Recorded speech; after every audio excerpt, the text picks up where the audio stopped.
Dear student, देखिए फिर हम आपको आज भी इशू ऑफ शेयर, री issue of share, forfeited of shares पर ऑब्जेक्टिव जो 1 मार्क्स का क्वेश्चन आएगा कंपनी से, उसको बता रहा हूँ। प्रीवियस क्लास में बताया, आज भी बता रहा हूँ। इसके बाद फिर मैं नेक्स्ट क्लास से छोटा छोटा क्वेश्चन बताऊंगा। जैसे है which statement issue before issue of shares, कौन सा स्टेटमेंट हम लोग शेयर इशू करने के पहले इशू करते हैं? Prospectus, memorandum of association, article of association, all of this. फिर से समझिए, शेयर इशू करने से पहले हम लोग कौन सा डॉक्यूमेंट इशू करते हैं? प्रॉस्पेक्टस करते हैं। प्रॉस्पेक्टस आप समझ रहे हैं, जैसे कॉलेज में आप एडमिशन लेते हैं उसमें एक प्रॉस्पेक्टस मिलता है कि कॉलेज में फी कितना है, रूल रेगुलेशन क्या है, टर्म्स कंडीशन क्या है, स्टूडेंट का डेकोरम क्या है, कैसे पढ़ना है, क्या क्लास का परसेंटेज होना चाहिए, ये सब कुछ रहता है। That is called prospectus. Memorandum of association आपने कंपनीज एक्ट में पढ़ा है, आर्टिकल ऑफ एसोसिएशन ऑल्सो पढ़ा है। एंड तो इशू ऑफ शेयर, जब शेयर हम इशू कर रहे हैं कोई कंपनी, तो उसके पहले कौन सा डॉक्यूमेंट इशू होता है? ऑल ऑफ दीज होगा। ये तीनों डॉक्यूमेंट्स यूज होता आगे होता है, ठीक है। कंपनी का मेमोरेंडम ऑफ एसोसिएशन भी पहले होता है, आर्टिकल ऑफ एसोसिएशन भी पहले होता है, प्रॉस्पेक्टस भी पहले होता है। तो which statement issue before issue of shares, all of these होगा, ठीक। दूसरा, reserve share capital means, reserve share capital का मींस क्या होता है? ओवर सब्सक्रिप्शन होता है, अंडर सब्सक्रिप्शन होता है, या portion of uncalled capital to be called only at the time of liquidation. फिर से समझिए, रिजर्व शेयर कैपिटल हम लोग ओवर सब्सक्रिप्शन को नहीं कहेंगे, अंडर सब्सक्रिप्शन को नहीं कहते।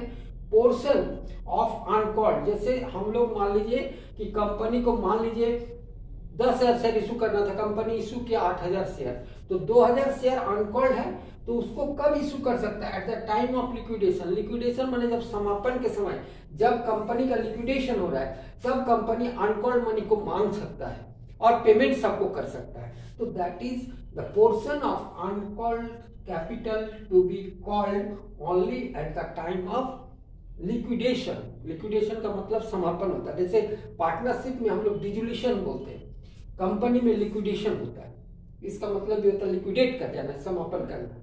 तो that is reserve share capital means portion of uncalled capital to be called only at the time of liquidation, यही होगा, ठीक है।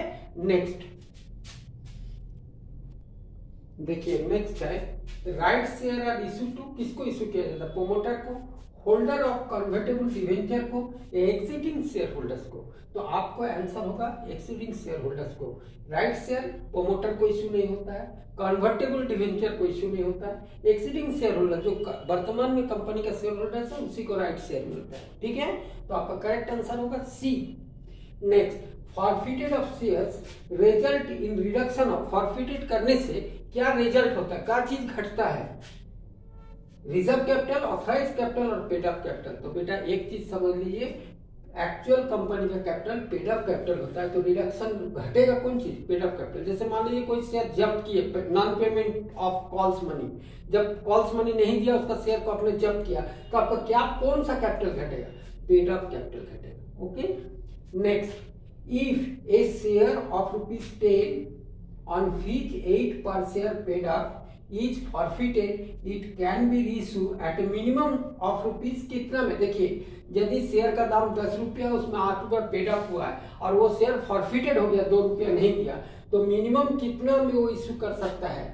₹2 पर शेयर, ₹10 पर शेयर, ₹5 पर शेयर। तो according to companies act 2013, minimum company 50% of face value of shares का लेना होगा। तो 10 रुपया का शेयर है, उसका 50% कितना होगा? 5 रुपया। तो मिनिमम कितना में इशू करेगा? 5 रुपीज में। आप हिम्मत कर दीजिएगा, 10 में तो 8 मिल गया, तो 2 ही रुपया बचा, तो 2 ही ना होगा, नहीं। 50% of face value, face value is 10, तो नाउ इट 50% इज ₹5 पर शेयर। तो योर करेक्ट आंसर इज 5, ठीक है। इस तरह प्रैक्टिस करना है आपको, एक एक मार्क्स का। देखिए बहुत ईजी है, यदि आप जानिएगा तो एकदम 10 मिनट में 10 नंबर 15 नंबर आ जाएगा। इसलिए प्रैक्टिस कीजिए, थोड़ा स्टडी करना होगा, तभी पकड़ पाइएगा। प्रैक्टिस कीजिए, बार बार बोल रहा हूं, फिर बता रहा हूं।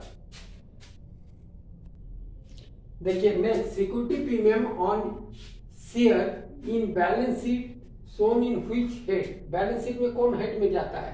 तो आप याद रखिएगा, करेंट लायबिलिटीज में जाएगा, नॉन करेंट लायबिलिटीज में होगा, जीआर जनरल रिजर्व में होगा।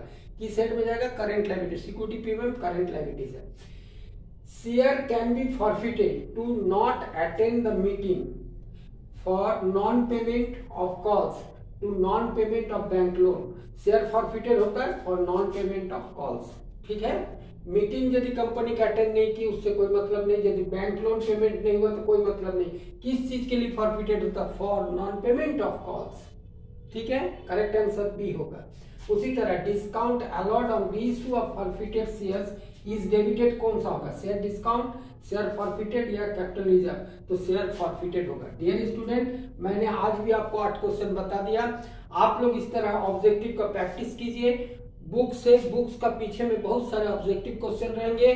कोई भी बुक्स आप फॉलो कर रहे हैं उस पर और उससे आप बनाइए, या गाइड बुक भी बाजार में है उसको भी 2 4 5 दोस्त फ्रेंड मिलके ले लीजिए और सब मिलकर उसको प्रैक्टिस कीजिए। हम बार बार बोलते हैं, कॉमर्स बोलता है money save is equal to money earn, 1 rupees save is equal to 1 rupees earn. यदि आप आज 10 रुपया बचा लेते हैं तो सोच लीजिए आपने 10 रुपया कमा लिया। इसलिए 2 4 फ्रेंड, यदि आप लोग नेबरहुड एक जगह में रहते हैं तो 3 4 फ्रेंड मिलके खरीदिए। 100 रुपया का चीज भी है तो उसको 3 4 फ्रेंड मिलके खरीदिए, यदि आपके पास पैसे नहीं है तो। और यदि यू आर मल्टी मिलियनर अलग बात, लेकिन हमारे झारखंड में बहुत गरीब बच्चे हैं, तो मिलजुल के पढ़िए और अच्छा से पढ़िए, तब अच्छा रिजल्ट होगा। और नेक्स्ट क्लास में छोटा छोटा फिर क्वेश्चन बताऊंगा शेयर फॉरफिटेड, शेयर इशू, री इशू से। हाँ, प्रैक्टिस कीजिए।